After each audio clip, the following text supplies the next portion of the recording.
Bonjour à tous et bonjour Florence. Bonjour. Merci, merci d'être là aujourd'hui pour cette interview.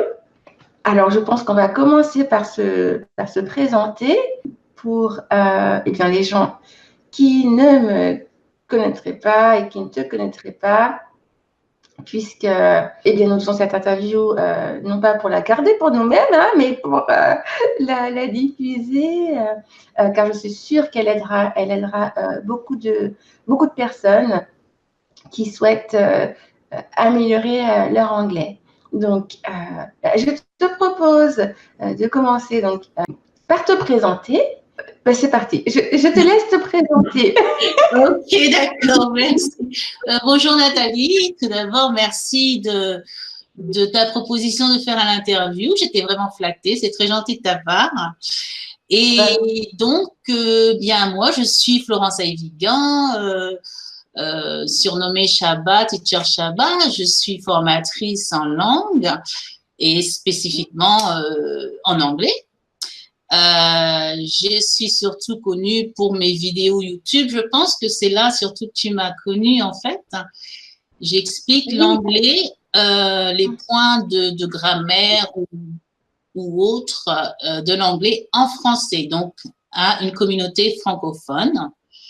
Tout à fait. Je t'ai surtout connue d'abord par ton groupe Facebook en fait.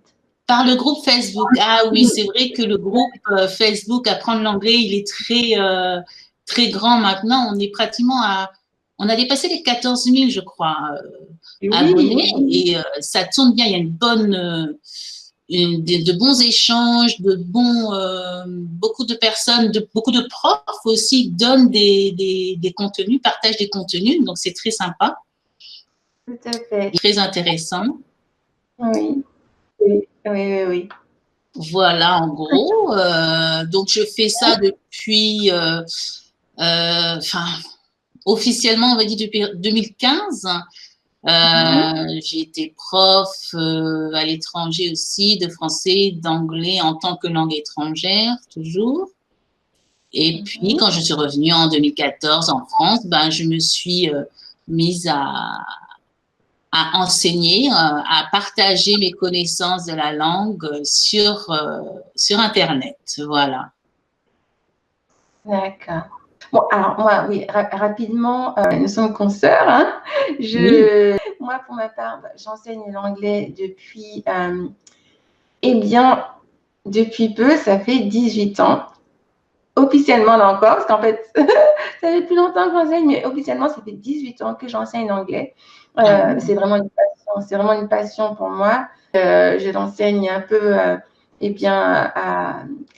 à des personnes très différentes, des moins jeunes, des plus jeunes. J'ai enseigné à des collégiens, des lycéens, mais j'enseigne avant tout à des adultes en entreprise principalement, mais également en cours particulier. Hein.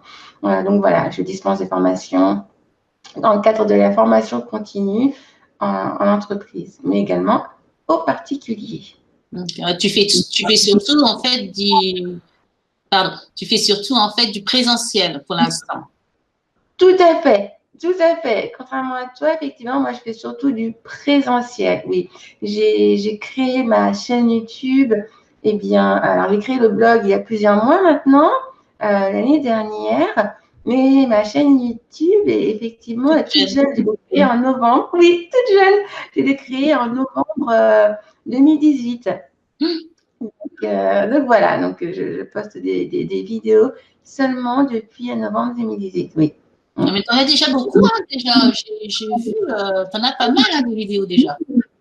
C'est vrai, ça commence à faire. Oui, bah, merci de le noter, c'est vrai. Et je compte continuer, c'est vraiment important. Bah, dans l'apprentissage, il faut être régulier. Donc voilà, c'est pareil. Je compte continuer à en publier régulièrement pour, comme toi, toujours donner des conseils, des cours, des astuces pour améliorer votre anglais à ceux qui nous regardent. Tout à fait. Alors, eh bien justement, en parlant d'apprentissage, quelle a été ta principale difficulté quand tu as décidé d'apprendre l'anglais? Qu'est-ce qui a été difficile pour toi?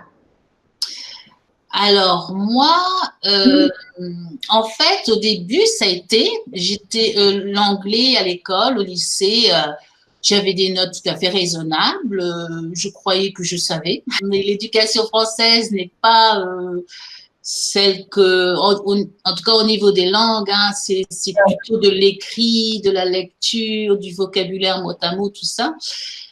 Et puis un jour, j'ai voulu devenir bilingue, et puis je me suis dit, bon, je vais en Angleterre.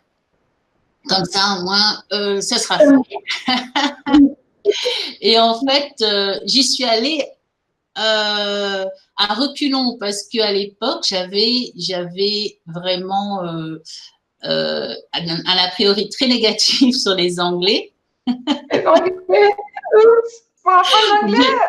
Oui, en fait, je m'étais dit, hein, j'y vais 1 an juste pour moi, pour apprendre l'anglais, et puis je reviens. Et oui. Parce que je pensais que j'allais pas me plaire. Et en fait, j'ai adoré l'Angleterre. J'ai adoré l'Angleterre. Alors, ça a été très vite hein, pour m'améliorer au niveau du parler en Angleterre. Mais au tout début, j'avais encore cette appréhension, cette peur de parler que beaucoup de Français en fait ont hein, pour les langues étrangères, les langues étrangères. J'avais peur de m'exprimer, j'avais peur de dire quelque chose qui n'était pas correct. Donc c'était ça ma principale difficulté, je pense, me dépasser la peur de parler en fait et de dire des bêtises. Mais en fait, c'est pas grave. Mais non, c'est pas grave. Au contraire, c'est comme ça qu'on apprend. Je ne cesse de dire à mes élèves, mais c'est en faisant des erreurs que l'on apprend, que l'on progresse. Le principal, effectivement, c'est de parler, c'est de se lancer. Et sur le chemin, eh bien, vous corrigez et c'est comme ça qu'on apprend. Tout à fait, tout à fait. Il faut se lancer, il faut y aller.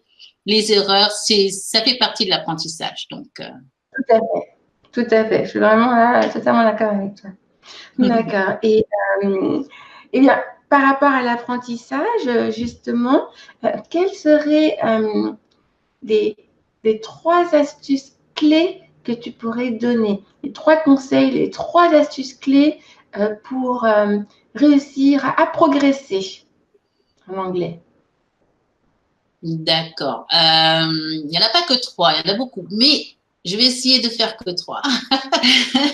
Je pense que le plus important, et c'est pas, j'imagine que c'est pas forcément que pour l'anglais, c'est pour tout.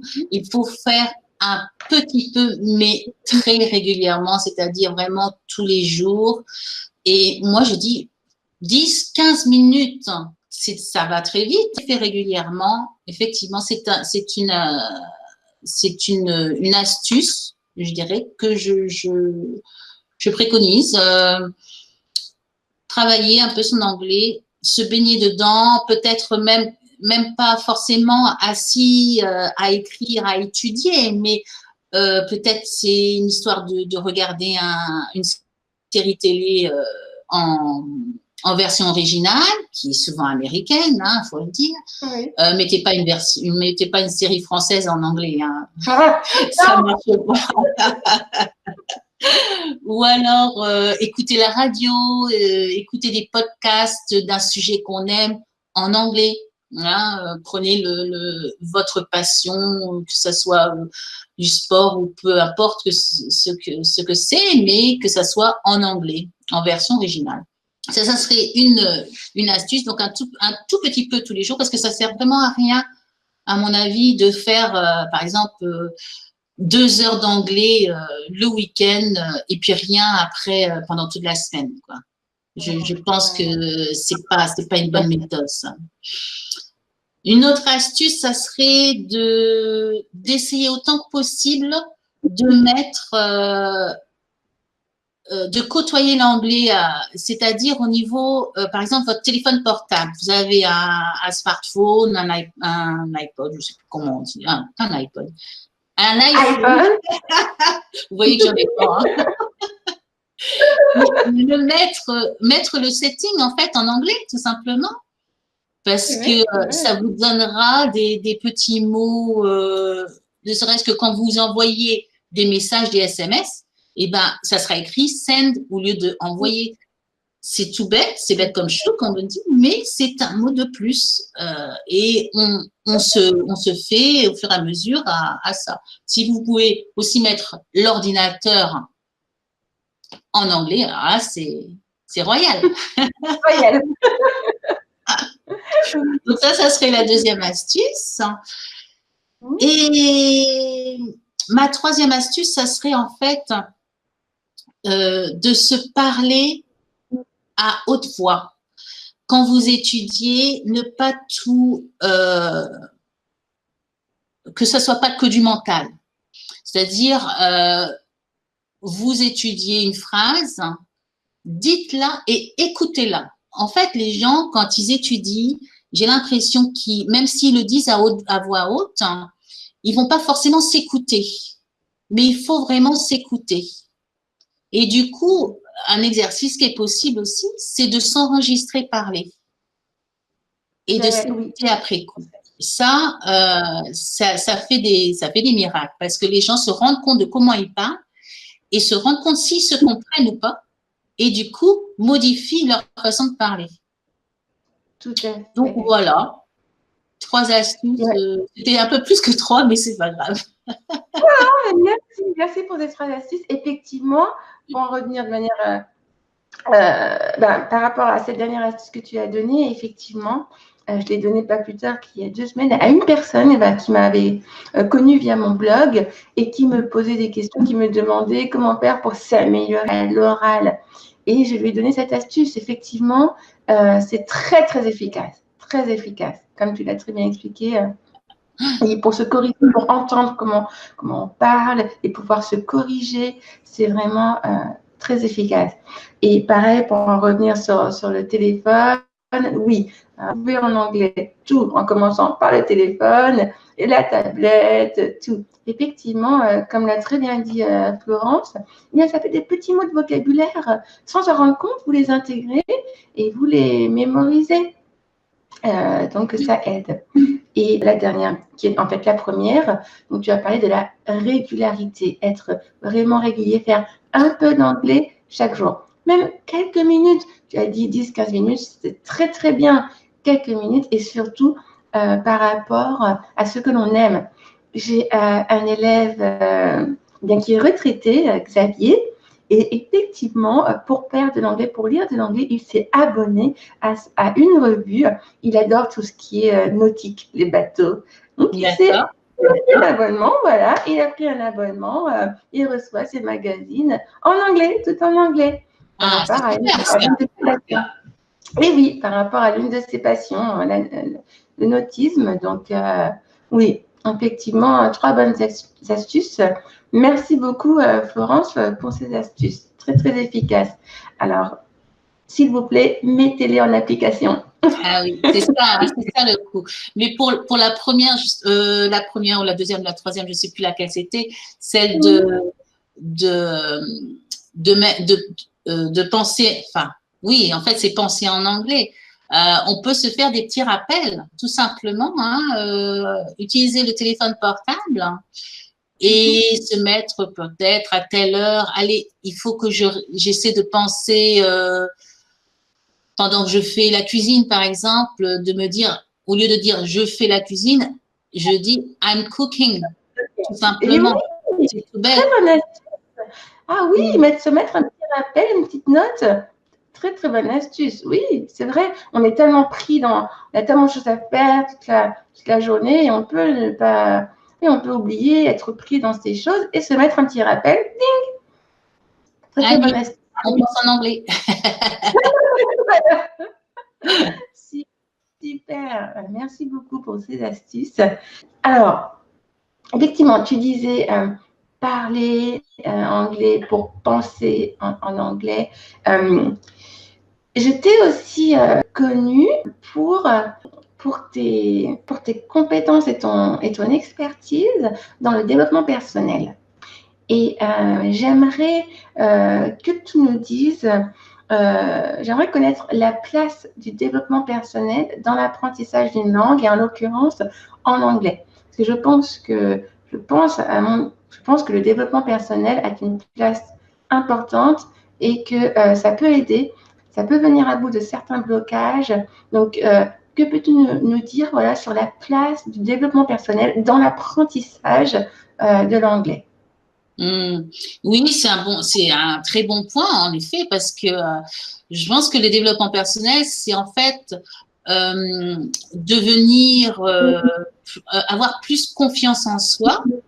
Et du coup, dès qu'on a plus confiance en soi, on a moins peur de faire des bêtises.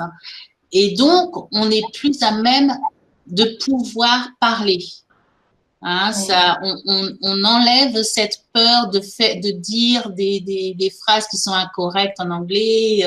Donc, pour avoir plus confiance en soi, ben, il faut s'entraîner, hein, s'entraîner à répéter, s'entraîner avec des points de l'anglais qu'on n'a pas forcément compris. La répétition aussi est importante, hein, mine de rien. Mais la répétition peut être quand même quelque chose de pas rébarbatif. Hein, il faut avoir de l'imagination.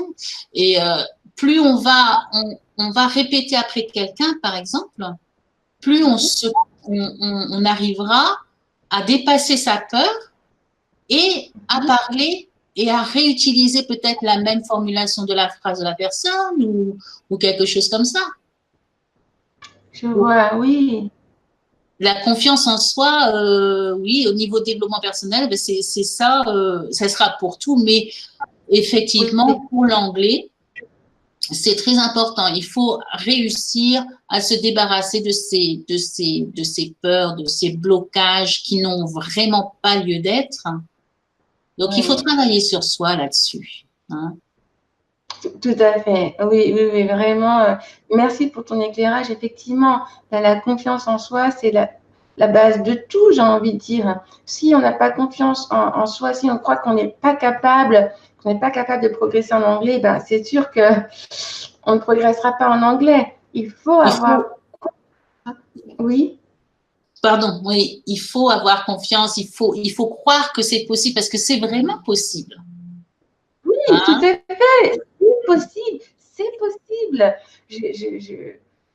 J'ai donné cours à tellement d'élèves. Ça fait 18 ans que j'enseigne, donc j'ai vu passer des élèves. Et il y en a beaucoup que je suis encore sur des années parce que l'anglais, ça s'entretient. Et l'une d'elles, je me souviens, elle avait une petite quarantaine d'années à l'époque. Elle était bloquée. C'est-à-dire qu'elle avait un gros blocage. La scolarité en anglais très mauvais. Elle n'était pas bonne élève et elle avait un blocage. C'est-à-dire que l'anglais qu'elle entendait, c'était comme du chinois pour nous, comme on dirait. Elle ne comprenait strictement rien. Et alors, parler, ce n'est pas possible. Elle ne pouvait sortir aucun mot. Et vraiment, gros blocage. Eh bien, avec le temps, on a réussi. Maintenant, elle a un bon niveau d'anglais. Il reste des choses encore à améliorer, notamment la compréhension de l'oral. C'est ça qui est assez difficile en anglais. Mais le parler, comme tu le disais au début de l'interview, à l'éducation nationale, à l'éducation française, à l'époque, et encore, quand même, c'est encore le cas, ils ne mettent pas l'accent sur l'anglais parlé. Alors que l'anglais est une langue vivante. Elle doit se parler avant tout. Donc, elle est faite pour être utilisée, pas seulement pour la lire. Ça, c'est sûr, c'est sûr. Exactement, exactement. Donc, elle avait un gros blocage, en fait, à tous les niveaux. Donc, comme je te l'ai dit, ce fut possible. Elle a réussi à dépasser ce blocage. Maintenant, elle a un bon niveau d'anglais, un niveau tout à fait convenable. Parce qu'elle en avait besoin, en fait, dans son travail. Elle côtoie de plus en plus de clients anglophones qui entrent dans sa boutique. Donc, c'est pour ça qu'elle en avait besoin. Et elle a réussi. Donc, on travaille encore sur la compréhension orale. C'est souvent ça, comme on le disait, qui pêche. Souvent ça qui a été délaissé à l'école. Donc, du coup, il y a un gros travail à faire en général pour les élèves. Donc, on travaille encore en mettant l'accent sur la compréhension de l'oral, puisque maintenant, à l'écrit, ça va mieux.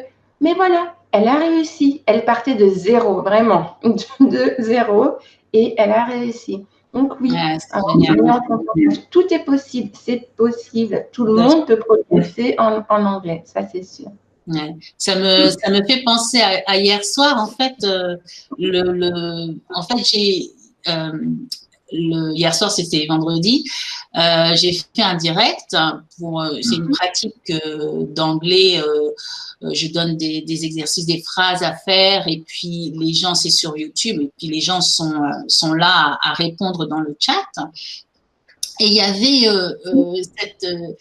cette femme, Brigitte, qui en fait avait fait un coaching d'anglais avec moi il y a, je sais plus si c'est 2-3 semaines, à peu près, enfin en janvier en tout cas. Et elle a jamais appris l'anglais à l'école. Et en fait, pendant le coaching, elle avait, bon, pas beaucoup de bases, mais elle, justement, par rapport à la confiance en soi, elle n'hésitait pas à parler.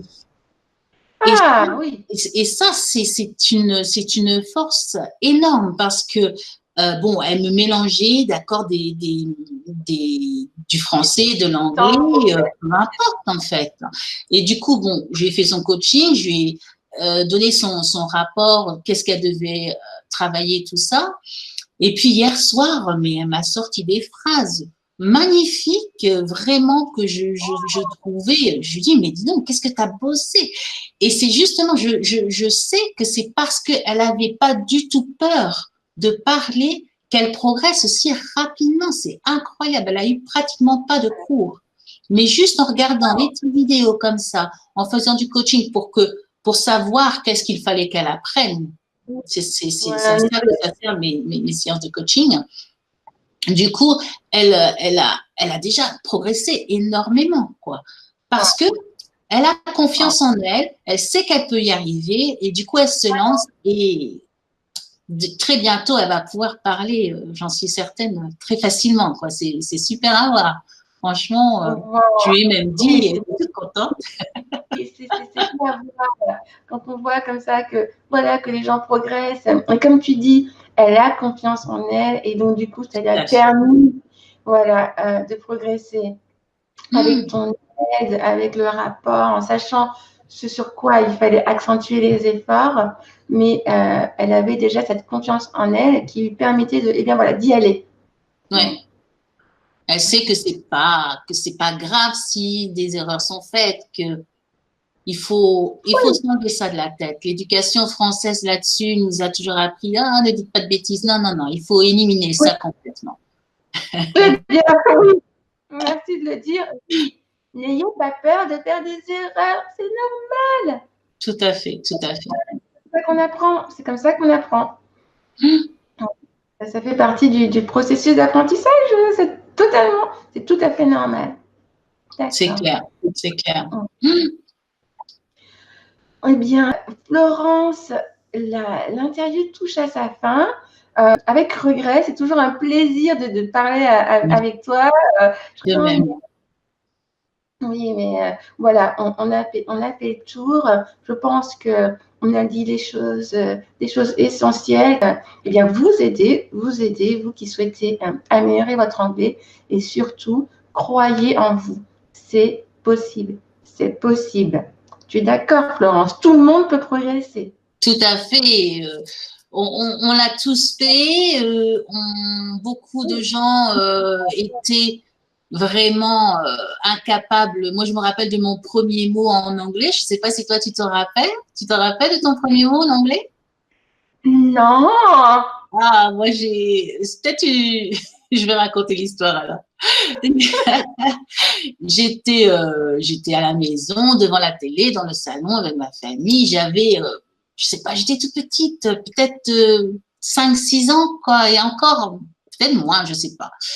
Et en fait, on regardait la télé, c'était un film ou quelque chose. Et puis à l'époque, hein, parce que ça fait longtemps quand même, à l'époque, les écrans de fin des films, c'était tout noir, et puis il y avait marqué juste en lettres blanches The End. Je ne sais pas si tu as connu cette époque, tu es plus jeune que moi. Oui, et moi, devant mes sœurs, devant mes parents, tout ça. J'étais très fière, j'étais avec des grands yeux comme ça, et j'ai dit te ande, mais avec le gros sourire. J'étais très fière de moi, je parlais anglais. Et ben, vous voyez, de te ande, ben, je suis passée à parler couramment anglais, je peux dire pratiquement n'importe quoi, à me débrouiller, à voyager et demander mon chemin, demander quoi que ce soit. Oui. C'est possible, hein. Ça, c'est pas un problème du tout. On peut tous y arriver. Voilà. On peut tous y arriver. Ah, c'est un très bel exemple, vraiment. Oui. Tu vois, vraiment, tout est possible. Et comme tu dis, ça permet de voyager, vraiment maîtriser l'anglais, avoir une maîtrise suffisante. On ne vous demande pas d'être expert, avancé. Non, mais avoir une maîtrise suffisante, ça vous apporte une liberté, une telle liberté. Une autonomie énorme. Mais oui, mais oui. Donc, si vous avez du mal, ne vous découragez pas, vous pouvez y arriver et vous y arriverez. C'est vous qui le décidez. À partir du moment où vous avez confiance en vous, vous avez confiance que vous pouvez le faire et que vous mettez tout en œuvre, seul ou accompagné, mais les deux, comme vous voulez, mais vous pouvez le faire et vous le ferez si vous l'avez décidé. Tout à fait d'accord. Bien dit, Nathalie. Super. Bon, eh bien, sur ce, Florence, merci encore de m'avoir accepté. Et je te souhaite une bonne fin de journée et je te dis à très bientôt.